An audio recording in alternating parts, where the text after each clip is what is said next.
Disclaimer: ang kwentong ito ay hango sa pinagsama-samang salaysay, paniniwala, at karanasan ng mga tao sa iba't ibang bahagi ng Pilipinas. Bagamat ito ay tinaguriang true story, may mga bahag, galing sa lungsod, sanay si Enzo sa malalaking ospital, aircon na silid, at mga high-tech na gamit sa medisina. Ngunit pagdating niya sa San Roque, sinalubong siya ng alikabok, putik, at katahimikang tila may itinatagong hiwaga.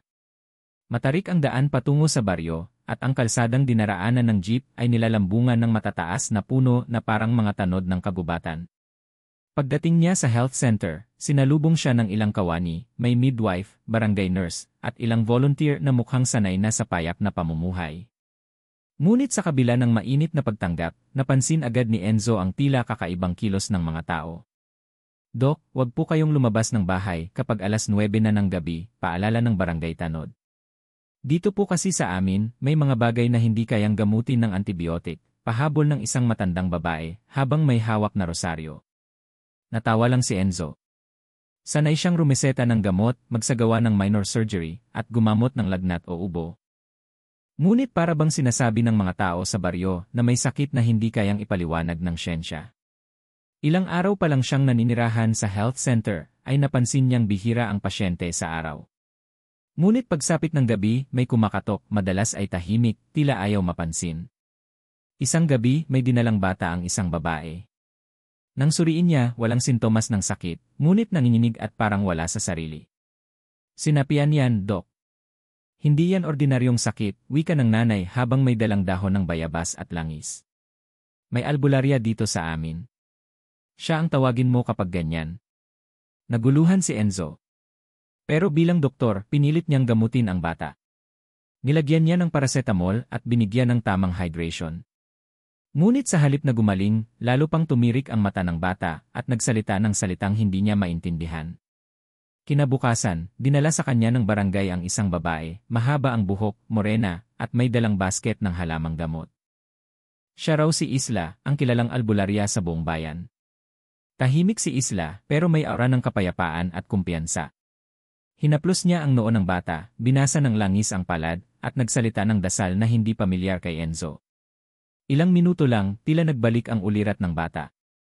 Tumigil sa pagninig. At parang walang nangyari. Hindi makapaniwala si Enzo. Wala sa medikal na paliwanag ang nasaksihan niya. Nagsimula siyang magtanong. Sino ba si Isla? Anong uri ng karunungan meron siya? At bakit parang kilala siya ng buong baryo bilang tagapagligtas? Mula noon, nagsimula na ang interes ni Enzo sa dalagang albularya. Hindi lang dahil sa misteryo ng kanyang ginagawa, kundi dahil na rin sa kakaibang aura nito. Isang babaeng tila hindi pangkaraniwan ang pinagmulan. Habang lumilipas ang mga araw, lalong napapansin ni Enzo na sa kabila ng payak na itsura ng San Roque, may mga bagay na hindi sakop ng siyensya. May mga gabi na may naririnig siyang iyak sa gubat. May mga pagkakataong may nawawala sa baryo at babalik na parang wala nang maalala. At sa lahat ng pagkakataong iyon, si Isla ang pinupuntahan ng mga tao. Isang gabi, habang naglalakad pa uwi galing sa bahay ng kapitan, nadaanan ni Enzo ang bahay ni Isla, isang maliit na kubo na napapalibutan ng mga halamang gamot. May liwanag sa loob. At tila may kausap si Isla, ngunit wala siyang kasamang tao. Doon nagsimula ang matinding pagnanais ni Enzo na malaman ang totoo. Hindi lang bilang doktor, kundi bilang isang tao na sa unang pagkakataon ay gustong lumampas sa limitasyon ng kanyang propesyon upang maintindihan ang misteryong bumabalot sa isang dalagang albularya na unti-unting bumibihag sa kanyang damdamin. Nang umagang iyon, maagang nagising si Enzo Montalban. Hindi dahil sa alarm clock, kundi dahil sa kakaibang amoy ng sinunog na dahon at palumpong mula sa labas ng health center. Pagbukas niya ng bintana, bumungad ang usok na marahan ang galaw, kasabay ng malamig na simoy ng hangin. Habang nagkakape sa bangkito sa labas, dumaan ang ilang kababaihan na may dalang basket ng prutas at gulay. Isang matanda ang tumigil sa tapat niya at mumiti. "Dok, pupunta po rito mamaya si Isla. Siya po yung albularya na binanggit namin. May sakit kasi sa Sitio Calvario. Pakiusap lang, samahan mo siya, baka kailangan ng gamot na wala sa kanya," ani Lola Marta, ang pinakamatanda sa baryo. "Ah, siya ba yung?" Hindi pa man natatapos ang tanong ni Enzo, narinig na niyang lumapit ang mabibilis ngunit magagaan na yabag. Paglingon niya, may isang babaeng nakasuot ng kulay berde na bestida, may bitbit na basket na may laman na halamang gamot, langis, at kung ano-ano pang bagay na hindi niya agad matukoy. Siya si Isla. Hindi agad nagsalita ang dalaga. Nagkatinginan lamang sila ni Enzo.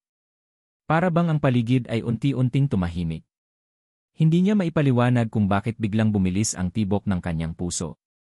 Sa unang sulyap, si Isla ay isang simpleng dalaga, maitim ang buhok, kayumanggi ang balat, at may mga matang tila may alam sa mga bagay na hindi mo pa nauunawaan. Ako po si Isla, mahinang bati nito. Enzo Montalban. Ikaw pala yung Albularia, sagot niya habang pilit ikinukubli ang kanyang paghanga. Tumango lang si Isla at inabot ang kamay, ngunit kapansin-pansin ang pag-iwas niya sa direktang paghawak. Ginamit niya ang laylayan ng kanyang bestida bilang panakip. Para bang ayaw niyang makipagpalitan ng enerhiya. Isa itong bagay na napansin ni Enzo agad. Nagpasya silang sabay nang bumaba patungong Sitio Calvario upang tignan ang pasyente, isang batang lalaki na halos 2 linggo nang hindi makatulog at laging nilalagnat tuwing 2:00 ng madaling araw.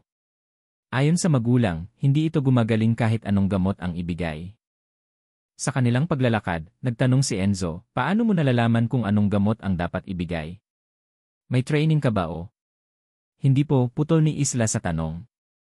Ang ilan sa mga kaalaman ko ay minana ko pa sa aking lola. Bago siya namatay, isinumpa niya sa akin ang mga sikreto. Hindi ito basta turo. Kailangan mo itong tanggapin sa puso mo. Tahimik si Enzo. Bagamat hindi niya sinasabi, sanay siya sa siyensya, sa lohika, sa bagay na may test at resulta. Pero ngayong kaharap niya si Isla, nararamdaman niyang parang may ibang panuntunan ang gumagalaw sa lugar na ito. Pagdating nila sa Sitio Calvario, sinalubong sila ng umiiyak na ina. Ang bata ay nanginginig, malamig ang katawan, at tila may tinatanaw sa kisam na hindi naman nila nakikita. Hinawakan ni Isla ang ulo ng bata. Inilabas niya ang isang bote ng langis, isang itim na sinulid, at isang piraso ng tuyong dahon na amoy mapait.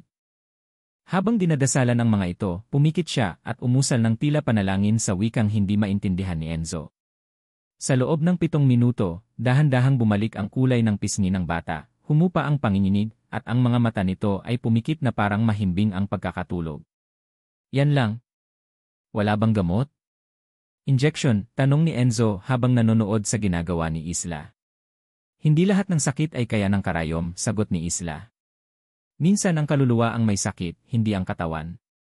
Hindi agad nakaimik si Enzo. Tiningnan niya ang paligid.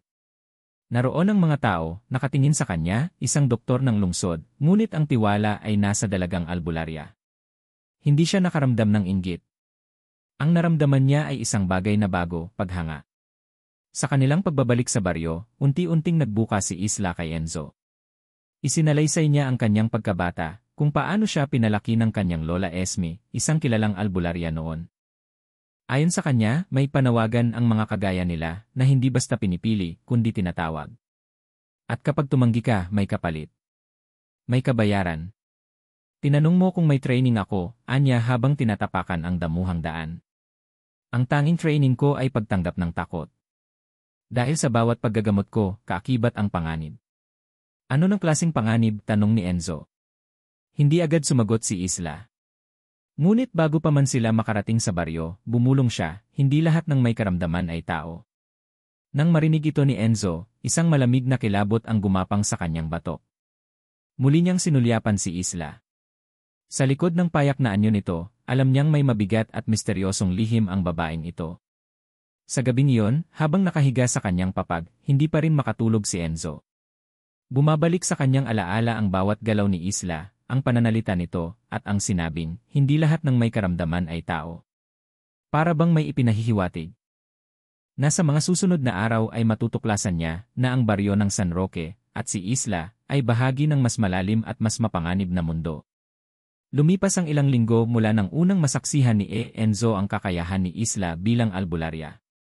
Sa bawat araw na nagkikita sila, minsan sa health center, minsan sa mga bahay ng pasyente, mas lalo siyang nabibighan hindi lamang sa kagandahan ng dalaga, kundi sa misteryo ng kanyang kaalaman.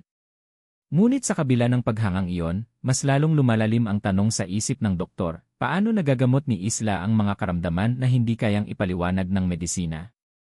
Isang umaga, isang matandang lalaki ang dinala sa health center. Sa unang tingin, tila isa lamang itong normal na kaso ng dehydration. Nanlalambot ang katawan, maputla, at halos hindi makapagsalita. Agad na nagreseta si Enzo ng dextrose at tinurokan ang matanda. Subalit makalipas ang isang oras, imbes na gumaling ay lalo itong nanghina. Umiikot ang mata nito, bumubula ang bibig, at nagsimulang magsalita ng mga salitang baliktad ang pagkakabigkas. Nagpatawag ng tulong si Enzo. Sa oras na yon, dumating si Isla na may bitbit na itim na bayong. Hindi siya pumasok kaagad. Tumingin muna siya sa paligid, inusal ang tila panalangin, at saka lumapit sa matanda. Kailangan kong gamitin ang tamla, mahinang sabi ni Isla. Ang alin? Tanong ni Enzo. Hindi sumagot si Isla. Sa halip, inilabas niya ang isang maliit na botelya na may lamang pulang likido. Kasunod nito, may hinugot siyang tuyong balat ng ahas at isinilid sa ilalim ng unan ng matanda. Isang pirasong tela na may mga simbolo ang inilagay niya sa dibdib ng pasyente habang unti-unting inaawit ang isang lumang orasyon. Hindi alam ni Enzo kung paano kikilos. Bahagi sa kanya ang gustong pigilan ang ginagawa ni Isla dahil sa kanyang pagsasanay bilang doktor, ang ganitong klaseng pagtrato ay walang basehan. Ngunit isa pang bahagi sa kanya ang nagpipigil sapagkat tuwing ginagawa ni Isla ang kanyang ritual, may kapansin-pansing pagbabago sa pasyente. Ilang sandali lang, humupa ang panginginig ng matanda. Nagising ito, tumingin kay Isla at tumulo ang luha. Salamat, bulong nito, sa katinuro ang kanyang puso. Hindi ito lagnat. May sumapi. Nagkatinginan si Enzo at Isla. Hindi malaman ng doktor kung anong mararamdaman. Nalilito siya sapagkat hindi ito maaaring ipaliwanag ng medisina.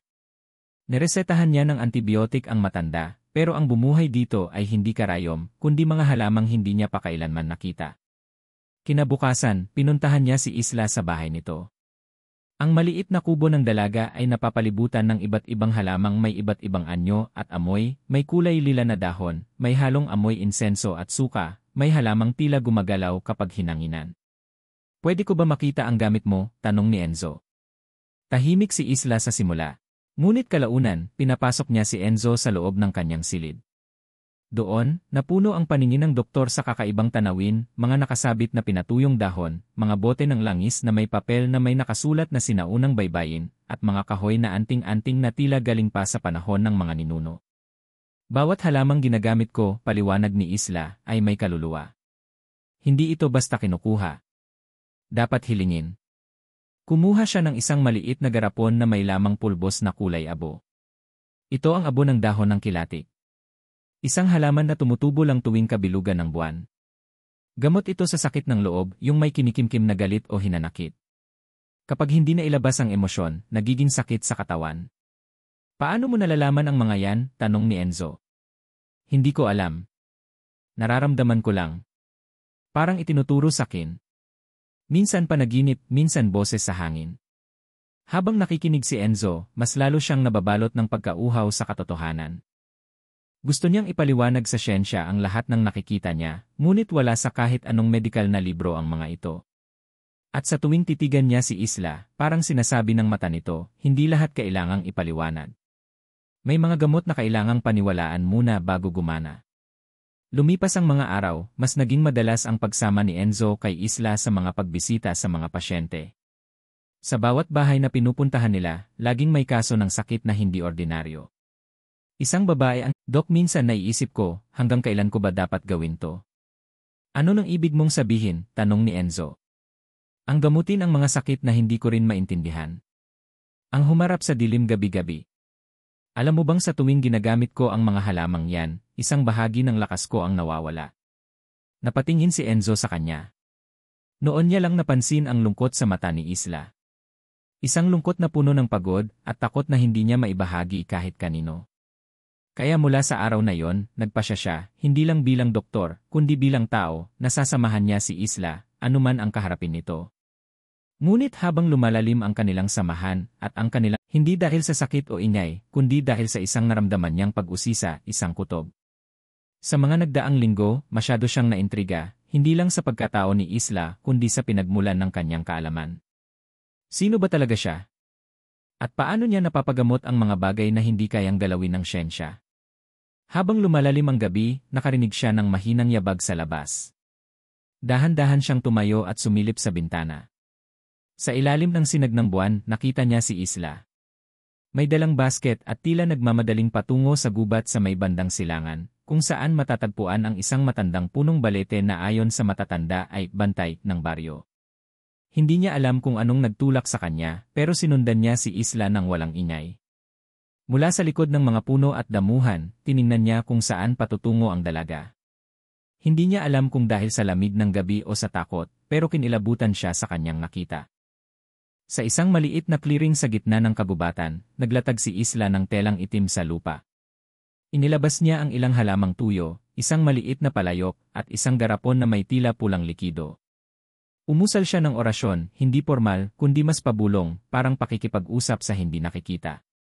Sinindihan niya ang palayok, at sa sandaling iyon, bumalot ang usok sa paligid. Ngunit ang usok ay hindi ordinaryo, makapal, mabigat, at may amoy ng sinangad na dahon at asupre. Pagkatapos ng ilang minutong katahimikan, narinig ni Enzo ang isang boses hindi kay Isla, kundi tila mula sa hangin. May balanse na kailangang panatilihin, Isla, na paatras si Enzo. Hindi niya alam kung anong klaseng seremonya ang kanyang nasasaksihan, pero hindi na ito basta gamot lamang. Isa itong ritual. Sa kanyang pag-atras, napakan niya ang tuyong sanga at lumikha ng ingay. Napalingon si Isla. Agad niyang tinapos ang ritual, itinupi ang tela, at tinakpan ang palayok. Ay. Enzo, tanong niya, mahina ngunit may halong takot. Pasensya na, sagot ng doktor. Hindi ko intensyon na maniktik. Gusto ko lang malaman ano ba talaga ang ginagawa mo. Ano iyang mga ritual na yan? Tahimik si Isla. Ilang segundo rin bago siya nagsalita. Hindi ko inaasahang makikita mo ito, bulong niya. Pero dahil narito ka na kailangan mong malaman ang totoo. Habang nakaupo sila sa paanan ng punong balete, isinalaysay ni Isla ang lihim na matagal na niyang ikinukubli. Ang ritual na nasaksihan ni Enzo ay tinatawag na tawag ng bantay. Isa itong sinaunang seremonya kung saan humihingi ng basbas ang maraming albularyo ang inaatasang protektahan ang mga ganitong lugar. Isa ako sa kanila. Napakunot no si Enzo. Nilalang na hindi dapat nilalapitan. Gaya ng mga aswang, mga engkanto, mga ditiyak kung buhay o patay. Hindi lahat ng nakikita natin sa gabi ay tao. Habang sinasabi ito ni Isla, ramdam ni Enzo ang bigat ng katotohanang pinapasa ng dalaga. Hindi ito katang-isip. Narinig niya ang boses. Nakita niya ang apoy.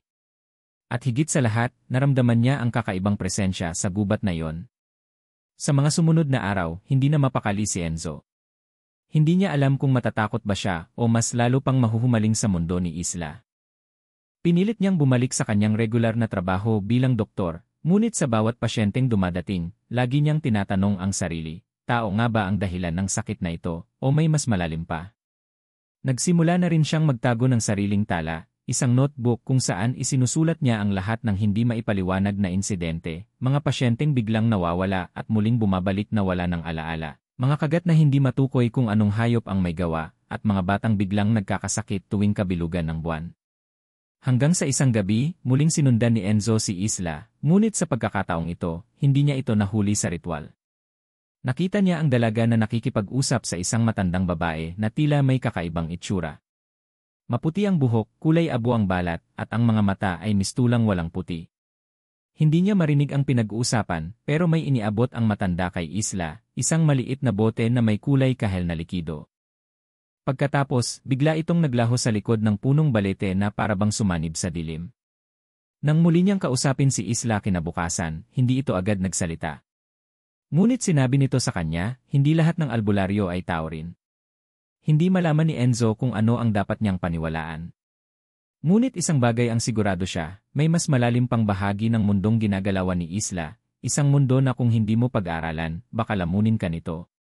At sa kaibuturan ng kanyang damdamin, alam niyang hindi na siya basta isang doktor sa baryo, unti-unti na rin siyang nahihila sa lihim na mundo ng albularya, ritual, at kababalaghan.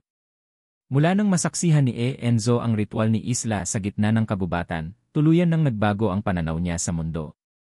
Hindi na ito simpleng misyon ng isang doktor na naitalaga sa liblib na baryo.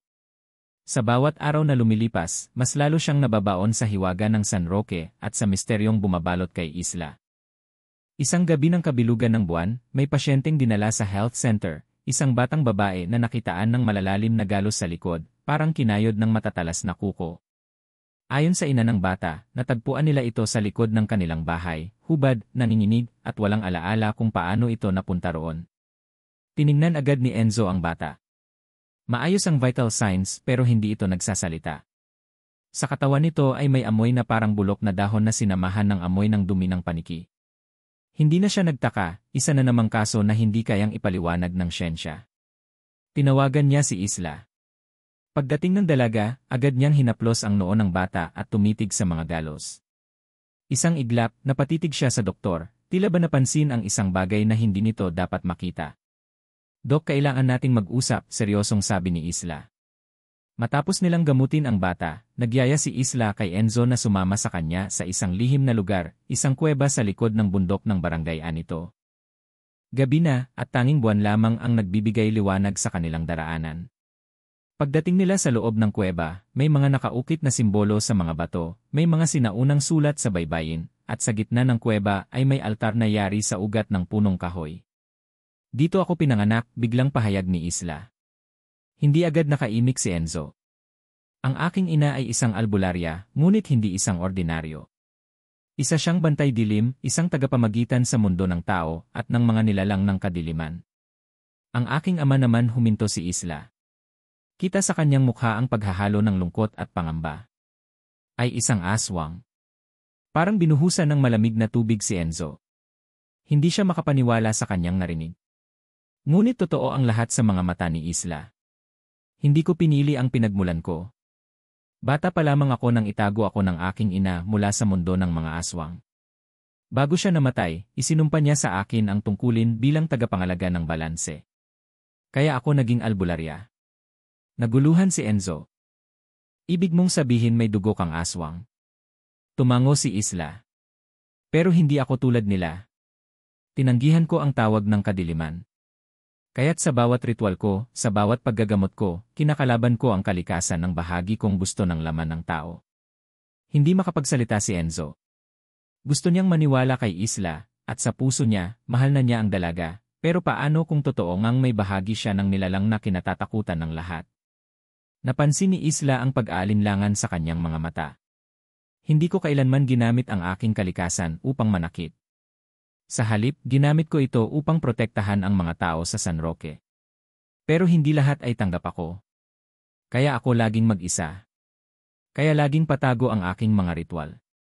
Napayuko si Enzo. Noon lang niya naunawaan ang bigat ng pinapasa ni Isla, ang pagiging anak ng dalawang mundo. Hindi siya basta albularya. Isa siyang bunga ng salungatang puwersa, at araw-araw niyang pinipiling mamuhay sa liwanag, kahit hinahatak siya ng kanyang dugong may dilim. Isla, mahinang sambit ni Enzo, alam nilang may mas malaking panganib ang paparating. At sa pagkakataong ito, hindi na ito basta karamdaman o masamang espiritu. Ito ay galing sa sariling lahi ng kadiliman. Ang sigaw ng kaguluhan mula sa baryo ay parang isang malaking babala ng darating na kapahamakan. Sina Enzo at Isla ay mabilis na bumalik sa San Roque, dala ang kaba at paghahanda sa maaaring sumalubong sa kanila. Pagkarating nila, natagpuan nila ang buong baryo na nagkakagulo, ang mga tao'y nagsisigawan, may ilang sugatan, at may ilan na nagtatago sa ilalim ng mga mes at bahay. May mga alagang hayop na naglaho, at ang ilang kabataan ay nawawala. Ang mga matatanda ay paulit-ulit na sinasambit ang isang pangalan, Balantok. Si Balantok ay bumalik. Nilapitan agad sila ni Orly, ang pinakamatandang dato ng baryo. Dok, Isla, hindi na ito ordinaryong karamdaman. Hindi rin ito gawa ng hayop. Si Balantok ang matagal nang nawawalang albularyo na naging ganap na aswang. Bumalik siya. Napakunot ang noo ni Isla. Hindi ba't pinatalsik siya ng konseho ng mga albularyo noon dahil sa paggamit niya ng itim na mahika? Tumango si Orly. At ngayoy babawi siya ng puwersa. Pinupuntirya niya ang mga bata, ang mga inosente. Isa lang ang makakalaban sa kanya, tumigil si Orly at tinitigan si Isla. Ikaw. Sa gitna ng kaguluhan, hindi maiwasan ni Enzo na kabahan para kay Isla. Alam niyang matapang ito, ngunit iba ang kalaban ngayon. Isang halimaw na dating tao, albularyo rin, at may kaalaman sa parehong liwanag at dilim. Hindi ka dapat lumaban ng mag-isa, ani Enzo. Huwag kang mag-alala, sagot ni Isla. Hindi pa ako sanay magmahal, pero kung may isang bagay akong natutunan mula sa'yo, hindi kailangang harapin ng isang tao ang mundo ng mag-isa. Mula sa pagkikilala nila sa baryo hanggang sa ngayon, ang ugnayan nina Isla at Enzo ay lumalim na parang ugat ng punong matagal ng nakabaon. Sa gitna ng takot, kaguluhan, at hiwaga, may pag-ibig na unti-unting namumukadkad. Nang gabing iyon, habang ang mga batay inilikas sa simbahan at ang mga kalalakihan ay may hawak na mga bolo at sulo, si Isla at Enzo ay naghanda para sa laban. Isang sagradong ritual ang isinagawa ni Isla. Nagtayo siya ng bilog gamit ang asin, dahon ng sambong, at mga pinatuyong balat ng ahas. Inilagay niya sa gitna ang mutya ng liwanag, isang bato na ipinamana ng kanyang ina. Habang binibigkas niya ang mga orasyon, lumitaw ang isang anyo ng kanyang ina sa gitna ng usok. Anak, ito na ang huling yugto ng iyong pagsubok. Labanan mo ang dilim, hindi upang patunayan kung sino ka, kundi upang ipaglaban ang liwanag na pinili mong yakapin. Nang nawala ang anyo ng kanyang ina, lumakas ang loob ni Isla. Bigla na lamang dumilim ang paligid, kahit walang ulap o ulan. Tumahimik ang kagubatan. Maging ang mga kuliglig ay tila nawala. At mula sa anino ng mga punong kahoy, lumabas si Balantok. Matangkad, payat, kulay abong balat, at ang kanyang mga matay pula. Sa bawat hakbang niya, parang humihinga ang lupa. Nakasuot siya ng lumang barong na tila gawa sa balat ng hayop. Isla, anya sa isang basag na tinig. Akin ang baryong ito. Akin ang mga bata. Akin ye. Hindi mo na kami kayang takutin, sagot ni Isla. Mabilis ang sumunod na pangyayari. Bumuga ng maitim na usok si Balantok at bigla siyang naglaho sa ere. Naramdaman na lang ni Enzo ang malamig na hangin sa likod niya, ngunit maagap si Isla na itulak siya palayo at sabay nitong sinalubong ang halimaw gamit ang sariling kapangyarihan. Nagkaroon ng sagupaan ng liwanag at dilim sa gitna ng liwasan. Ang mga orasyon ni Isla ay sumabog sa anyo ng puting apoy habang ang itim na usok ni Balantok ay pilit itong nilalamon. Nanginginig ang lupa. May mga puno sa paligid na natumba. Ngunit sa gitna ng labanan, lumapit si Enzo. Isla! Ako'y narito. Sa sandaling hawakan niya ang kamay ng dalaga, biglang lumiwanag ang buong paligid. Ang orasyon ni Isla ay lumakas ng doble. Lumipad ang aswang, napasigaw sa sakit, at tuluyang sumabog sa hangin, naglaho sa isang iglap. Pagkatapos ng laban, tila suminghap ng malalim ang buong baryo. Unti-unting bumalik ang liwanag ng buwan. Ang mga nawawalang bata ay isa-isang lumitaw mula sa kakahuyan, ligtas ngunit pagod. Ang mga tao'y nagsisigawan ng imabuhay sina Isla at Doc Enzo. Ngunit para kina Isla at Enzo, higit pa sa laban ang nangyari. Sa unang pagkakataon, natanggap ni Isla na hindi hadlang ang kanyang pinagmulan upang maging karapat-dapat magmahal at mahalin. At si Enzo, sa kanyang puso, ay tuluyan ng yakap ang mundong dati itinuturing niyang katang-isip. Sa gitna ng isang gabi ng panganib, pinili nilang maghawakan ng kamay. At sa pagyakap ng dilim at liwanag sa isa't isa, may panibagong pag-ibig ang isinilang, hindi perpekto, ngunit totoo. Ang gabi ay bumalot sa baryo ng San Roque ng isang hindi maipaliwanag na katahimikan. Walang kahit isang huni ng kuliglig, at maging ang mga aso na karaniwang tahol ng tahol ay nanahimik. Ang mga matatanda ng baryo ay agad nakaramdam ng kakaiba. May darating, bulong ni Lolo Andoy, isa sa mga pinakamatandang residente ng baryo. May masama, nasa loob ng kanyang maliit na klinika si Doc Eric, abalang-abala sa pagsasaliksik ng halamang gamot na iniwan sa kanya ni Isla noong hapon. Napansin niyang may kakaibang epekto ito sa sugat ng isang pasyente, mas mabilis gumaling at walang impeksyon. Ngunit bago pa niya tuluyang masuri ito, may malakas na kalabog sa labas ng klinika. Tumayo siya at lumabas ng pinto. Sa kanyang pagkabigla, isang kalabaw ang patay na nakabulagta sa gitna ng daan, wala ng dugo, parang sinipsip ng kung anong nilalang. At sa di kalayuan, animoy may mga aninong gumagalaw-galaw sa dilim. Biglang lumapit si Isla, hiningal at may dalang puting tela na may mga simbolo. Dok, kailangan nating ipunin ang mga tao. Dumating na sila, sabi niya, baka sa mukha ang takot at determinasyon. Sila. Ang tinutukoy ni Isla ay ang tunay na lahi ng mga aswang, mga nilalang na hindi lang basta naninipsip ng dugo, kundi may kakayahang lumipad, magbanyuhay, at manghawa ng iba. Nagsimulang tumakbo si Isla at Doc Eric sa mga bahay-bahay. Pinupukaw nila ang mga natutulog, sinasabi sa kanilang manatili sa loob, isarado ang mga bintana, at magsindi ng kandila sa bawat sulok. Ibinahagi rin ni Isla ang mga dahon ng alagaw at langis na hinaluan ng mutya, isang uri ng proteksyon laban sa masasamang espiritu. Sa gitna ng baryo, tinipon ang mga matanda, kabataan, at mga babae at bata. Dito naglatag si Isla ng bilog sa lupa gamit ang asin, langis, at mga dahon. Nag-umpisa siyang bumigkas ng sinaunang orasyon. Kasabay nito, lumalakas ang hangin at ang langit ay tila nagpapakita ng nakakakilabot na kilat. Ilang saglit pa, nagsimulang bumagsak ang mga nilalang mula sa itaas, mga hugis tao na may pakpak ng paniki, mata na pula, at mga kukot pangil na matatalas. Sumugod sila sa baryo, bumagsak sa mga bubungan, at sinubukang wasakin ang mga pinto. Ngunit may mga kasama si Isla. Lumitaw ang ilang matatandang albularyo, kabilang na ang matagal nang nagtatagong Sinanang Salome, ang matandang babae na akala ng lahat ay bulag at baliw. Lumapit ito kay Isla at sabay silang nagtungo sa gitna ng bilog. Magkasabay nilang binigkas ang dasal na pampalayas at pangontra. Ang doktor naman ay hindi na natili sa gilid.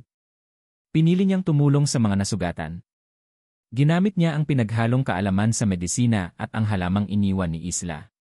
Habang ang ibang mga lalaki sa baryo ay may dalang sibat at itak na pinahiran ng langis at asin, pinilit nilang ipagtanggol ang kanilang mga pamilya. Isang malakas na kalmot ang sumugat sa balikat ni Doc Eric nang subukang iligtas ang isang batang sinasakmal ng nilalang. Napasigaw siya sa sakit ngunit hindi siya bumitaw. Sa isang iglap, lumipad si Isla sa ibabaw ng kanyang kalaban, bitbit ang matalas na punyal na gawa sa batong itim. Sinaksak niya ito sa leeg at agad na nagliyab ang katawan ng aswang. Hindi ka pa handa, sabi ni Isla habang itinatali ng basang tela ang sugat ng doktor. Pero matapang ka, Dok. Hindi lahat ng may dugong siyensya ang may puso para sa kababalaghan. Habang lumalalim ang gabi, unti-unting napapaatras ang mga nilalang. Napansin ni Doc Eric na tila may takot ang mga ito sa ilaw na nanggagaling sa mga orasyon ni Isla at sa bilog na ginawa ng mga albularyo. Sa huling sandali ng laban, lumitaw ang itinuturing na pinuno ng mga aswang, isang matandang lalaki na mahigit 5 talampakan ang taas, may mahahabang kuko at mata na tila walang balintataw. Nakasuot siya ng lumang damit panlibing, at bawat hakbang niya ay nagdudulot ng pagbitak sa lupa. Isla, sigaw nito. Ikaw ang dapat sumama sa amin. Ikaw ang susunod na tagapagmana ng kadiliman. Ngunit mariin ang tugon ni Isla, hindi ako tulad ninyo. Pinili kong paglingkuran ang liwanag. Sabay-sabay nilang inusal ang isang dasal, habang hawak ni Isla ang mutyang bato na ibinigay ng kanyang lola. Isinaksak niya ito sa lupa, at sa isang iglap, nagliwanag ang paligid na tila sumabog ang araw sa gitna ng gabi. Napasigaw ang mga nilalang sa sakit, at ang kanilang pinuno ay naglaho kasabay ng usok at apoy. Nang muling tumahimik ang gabi, isa-isang nagsilabasan ang mga tao mula sa kani-kanilang tahanan. Maraming sugatan, may ilan ding nawala ng ari-arian, ngunit mas marami ang naligtas. Wala ni isang namatay. Ang baryo ay tila muling isinilang, kasabay ng pagbabalik ng liwanag at pag-usbong ng pag-asa.